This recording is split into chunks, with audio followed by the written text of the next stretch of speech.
Hello guys, welcome on my YouTube channel Compteria. The previous lecture of Compteria we will discuss about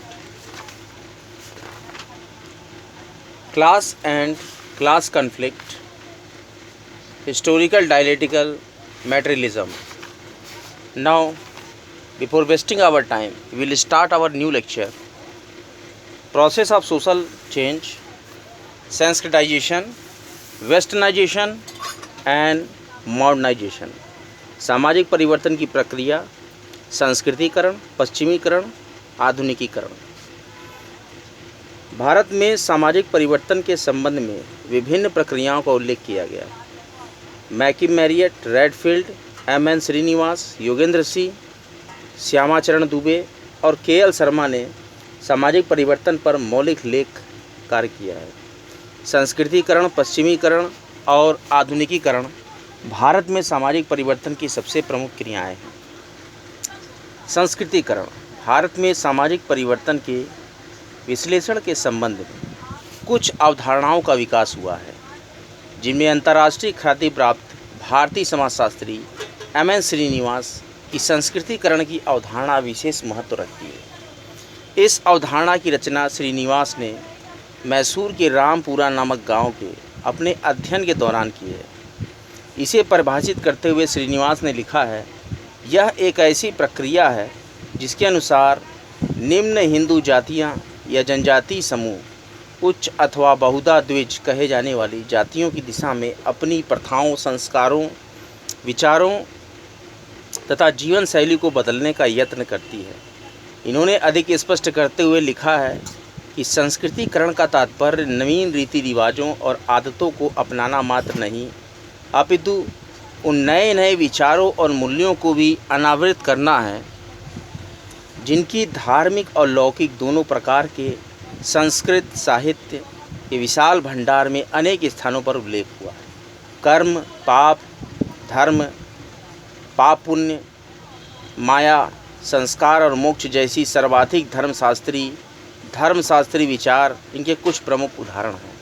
संस्कृतिकरण समाज के सांस्कृतिक प्रतिमान के संदर्भ में, स्थानीय प्रभु जाति के संदर्भ में सामाजिक गतिशीलता का एक आंदोलन है। निम्न जातियां उच्च जातियों के जीवन प्रतिमानों और विश्वासों को इसलिए अंगीकार करती हैं ताकि सामाजिक संस्करण में अपनी सामाजिक परिस्थिति को ऊंचा उठा सके। इसके लिए वे उन आदतों और संस्कारों को त्यागने का प्रयास करती हैं जिन्हें हेय या बुरा समझा जाता है। इसी प्रकार निम्न जातियां उच्च जातियों के विवाह, यौन संबंध, कौमार्य आदि विचारों का अनुकरण करते हुए विवाह की अटूटता, तलाक और विधवा पुनर्विवाह के निषेध आदि ब्राह्मणवादी विचारों का अनुसरण करती हैं। प्रोफेसर श्रीनिवास ने माना है कि संस्कृतिकरण से जो गतिशीलता उत्पन्न होती है उसके परिणाम स्वरूप व्यवस्था में मात्र पदों में परिवर्तन होता है और इसमें कोई संरचनात्मक परिवर्तन उत्पन्न नहीं होता है। अर्थात एक जाति अपनी पड़ोसी जाति से ऊंची से ऊपर चली जाती है और दूसरी जाति नीचे आ जाती है, किंतु यह सब कुछ मूलतः स्थायी संस्तरण व्यवस्था के अंतर्गत ही होता है। इससे संपूर्ण व्यवस्था में कोई मौलिक बदलाव नहीं आता है। परिवर्तन की इस प्रक्रिया को समझाने के लिए सांप सीढ़ी के खेल की उपमा का प्रयोग किया जा सकता है। संस्कृतिकरण की अवधारणा की काफ़ी आलोचना हुई। प्रोफेसर श्यामलाल जैदिया और फ्रीमैन ने संस्कृतिकरण के विपरीत प्रक्रियाओं का उल्लेख किया। इस संदर्भ में श्रीनिवास ने अपनी मूल अवधारणा में कई बार संशोधन और परिवर्धन किए हैं। अब यह अवधारणा ब्राह्मण केंद्रित नहीं रह गई। यही नहीं, नए संदर्भ में उत्तराधुनिकता और वैश्वीकरण के प्रभाववश अन्य परिवर्तनों के साथ ये अवधारणा भी अब अपना पैनापन खो चुकी है।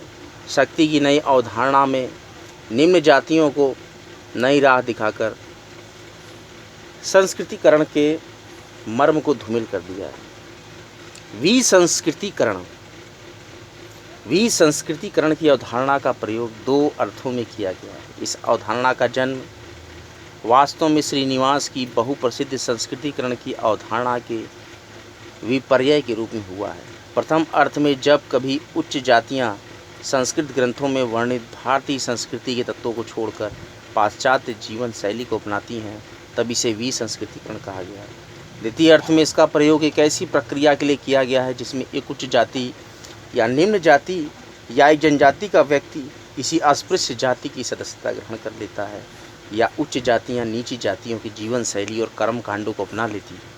परिणाम स्वरूप उनकी सामाजिक के साथ साथ कर्मकांडी परिस्थिति भी नीची हो जाती है, तब इसे विसंस्कृतिकरण कहा जाता है। डी.एन. मजूमदार ने यह अवधारणा दी है। पुनर्संस्कृतिकरण, आचार व्यवहार में पश्चिमी रंग में रंगे हिंदू समाज के लोग जब भारतीय संस्कृति को पुनः अपनाने के लिए भारतीय भोजन की आदतों, जीवन शैली, विचारधारा और सांस्कृतिक प्रतीकों को अपनाने का प्रयास करते हैं, तो यह प्रक्रिया पुनः संस्कृतिकरण कहलाती है। पश्चिमीकरण, पाश्चात्य संस्कृति के संघात के द्वारा उत्पन्न परिवर्तन की सामाजिक प्रक्रिया को पश्चिमीकरण की संज्ञा दी गई है। यह प्रक्रिया पाश्चात्य संस्कृति के तत्वों को अंगीकार है। भारत में हो रहे सामाजिक परिवर्तन के संदर्भ में एम.एन. श्रीनिवास ने पश्चिमीकरण शब्द का प्रयोग के लिए किया है। यह अवधारणा विभिन्न स्तरों जैसे प्रौद्योगिकी, संस्थाओं, विचारधारा, मूल्य आदि में उत्पन्न होने वाले परिवर्तनों को इंगित करती है। पश्चिमीकरण न केवल नवीन संस्थाओं को जन्म देता है, अपितु यह पुरानी संस्थाओं में बुनियादी परिवर्तनों को भी प्रेरित करता है। यह अवधारणा श्रीनिवास की संस्कृतिकरण की अवधारणा से निकटता से जुड़ी हुई है, जहाँ संस्कृतिकरण की प्रक्रिया नीची जातियों द्वारा ऊंची जातियों के हिंदुओं द्वारा पाश्चात्य जीवन शैली, विचारों और सांस्कृतिक मूल्यों के ग्रहण को प्रकट करती है, किंतु आजकल नीची जातियाँ भी संस्कृतिकरण के कारण साथ साथ पश्चिमीकरण दोनों को एक साथ अपना रही है। प्रोफेसर योगेंद्र सिंह ने पश्चिमीकरण के स्थान पर आधुनिकीकरण की प्रक्रिया को अधिक महत्वपूर्ण माना है और आधुनिकीकरण का विश्लेषण प्रस्तुत किया है। आधुनिकीकरण एक बहुआयामी अवधारणा है। आधुनिक बनना ही आधुनिकीकरण है। यह राजनीतिक, सांस्कृतिक एवं सामाजिक परिवर्तन और आर्थिक विकास की एक ऐसी मिलीजुली पारस्परिक प्रक्रिया है जिसके द्वारा ऐतिहासिक और आधुनिक अविकसित समाज अपने आप को विकसित करने में प्रयत्नशील है। जहाँ कहीं, जब कभी और जिस किसी संदर्भ में इसकी उत्पत्ति हुई है, इसकी मूल आत्मा तार्किकता, वैज्ञानिक विश्व दृष्टि और उन्नत और परिष्कृत तकनीक से जुड़ी पाई गई है। डेविड मैकक्लेलैंड ने आत्मविश्वास और सफलता, अभिमुखता को आधुनिक व्यक्ति की पहचान बताया है, जबकि अर्नोल्ड एंडरसन और एडवर्ड सिल्स ने प्रवीणता और कुशलता के विकास और रचनात्मकता को आधुनिकीकरण का लक्षण माना है। आधुनिकीकरण एक निरंतर एवं गतिशील प्रक्रिया है। अलग अलग क्षेत्रों में इसके भिन्न भिन्न अर्थ लगाए गए हैं। अर्थशास्त्री शब्द का प्रयोग श्रम विभाजन, प्रबंधन की तकनीकों के प्रयोग, उन्नत प्रौद्योगिकी और व्यापारिक सुविधाओं के विस्तार जैसे आर्थिक परिवर्तनों के लिए करता है। राजनीति शास्त्री इसका प्रयोग ऐसी शासन प्रणालियों के लिए करते हैं जिसके द्वारा शासन में परिवर्तन और नवीनीकरण के सामर्थ्य में वृद्धि होती है।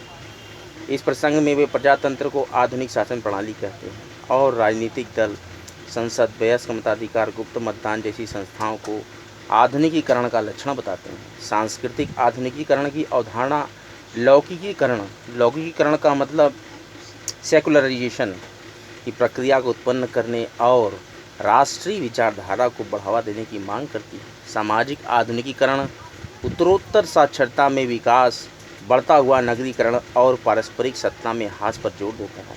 समाजशास्त्री इसे वैभिन्नीकरण की प्रक्रिया के अर्थ में प्रयोग करते हैं। इसी प्रसंग में वे इसे कुछ विघटनकारी लक्षणों जैसे तनाव में वृद्धि, मानसिक अस्वस्थता, हिंसा, तलाक, परिवारों में टूटन, बाल अपराध, मद्यपता, जाति, धार्मिक और वर्ग संघर्ष आदि का हवाला देते हैं। मोटे तौर पर यह एक ऐसी अतिव्यापक प्रक्रिया का सांकेतिक शब्द है जिसके द्वारा एक समाज पारस्परिक या अविकसित संस्थाओं से ऐसी विशेषताओं जैसे नगरीकरण, औद्योगिकीकरण, लौकिकीकरण, तिरस्कृत एवं उन्नत संचार एवं यातायात अवस्था, शिक्षा आदि की ओर बढ़ता है, जो अधिक विकसित समाजों की विशेषताएं हैं।